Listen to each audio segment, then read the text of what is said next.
मित्रों, पश्चिम बंगाल का चुनाव जो जो आगे बढ़ता गया, त्यों-त्यों तृणमूल कांग्रेस का जन समर्थन और मनोबल नीचे गिरता गया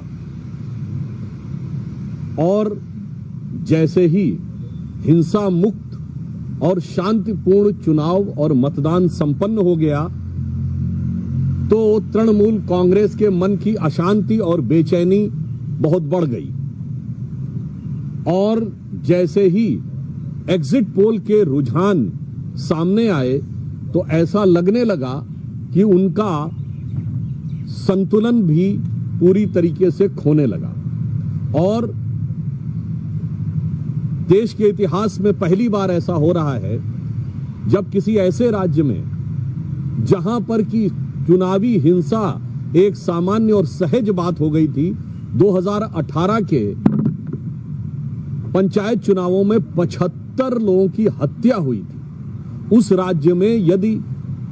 विधानसभा के चुनाव बगैर कोई विशेष हिंसा के संपन्न हो जाएं और तब किसी के मन में आपत्ति हो तो मेरा सवाल उठता है कि संविधान किन लोगों के रहने पर खतरे में है। अब जिस प्रकार से तृणमूल कांग्रेस ने अनर्गल निराधार आरोपों को मुद्दा बनाकर सर्वोच्च न्यायालय जाने का प्रयास किया, ये भी उनकी चिर परिचित छटपटाहट और बौखलाहट का ही एक प्रमाण है। विगत 10-12 वर्षों में भिन्न भिन्न न्यायालय के स्तरों पर लगभग 80 बार से अधिक टीएमसी कोर्ट जा चुकी है और हर बार उसे मुंह की खानी पड़ी। सर्वोच्च न्यायालय ने भी आज स्पष्ट रूप से संवैधानिक दृष्टि से किसी चुनावी प्रक्रिया में हस्तक्षेप करने से की तृणमूल कांग्रेस की याचिका खारिज कर दी। उल्लेखनीय बात यह है कि श्री रामलला विराजमान के खिलाफ बाबरी मस्जिद एक्शन कमेटी का केस लड़ने वाले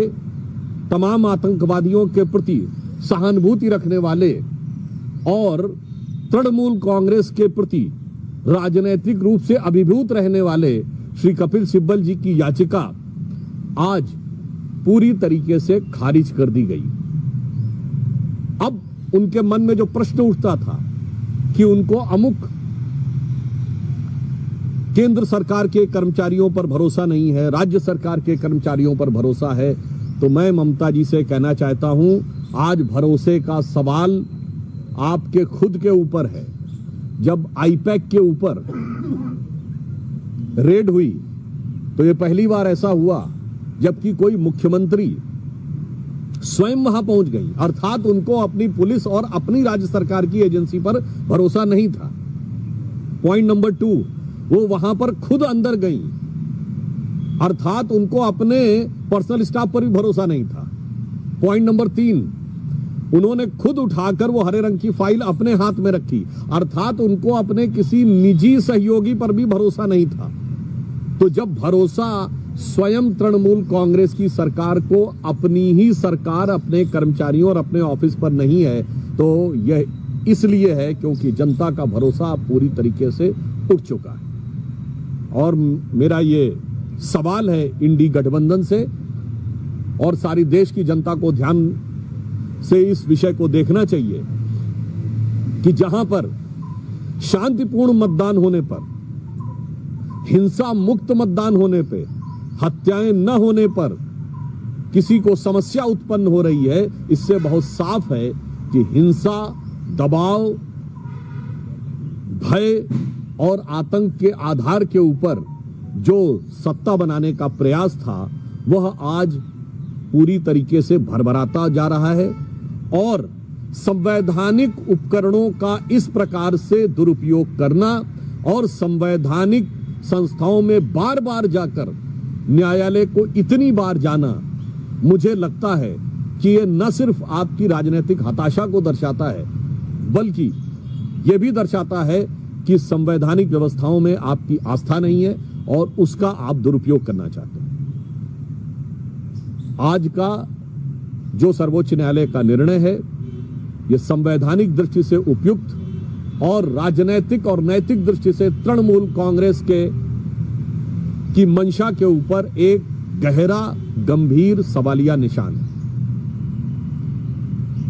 आज राज्यसभा के सांसद श्री संदीप पाठक जी के आवास पर पंजाब पुलिस ने जाकर रेड करने का प्रयास किया। हम यह सवाल पूछना चाहते हैं पंजाब से, जहां कानून व्यवस्था की स्थिति इतनी लचर है कि आपकी पुलिस न ड्रग वालों को पकड़ पा रही है, जहां पवित्र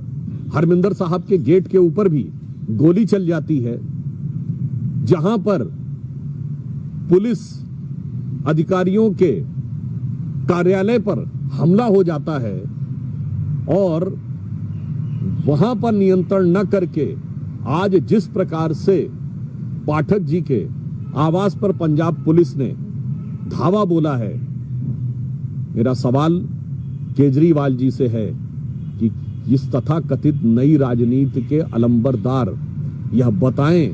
कि आपके राज्य में जहां कानून व्यवस्था सर्वाधिक ध्वस्त है और कल ही एक गंभीर आरोप पंजाब विधानसभा में विपक्ष के द्वारा लगाया गया कि मुख्यमंत्री भगवंत मान जी के ऊपर कि वो नशे में हैं, तो मैं आम आदमी पार्टी, पंजाब सरकार और विशेषकर केजरीवाल जी को यह स्पष्ट रूप से कहना चाहता हूं कि कागज का है लिबास, चरागों का शहर है। कागज का है लिबास, चरागों का शहर है। चलना संभल संभल के, क्योंकि तुम नशे में हो।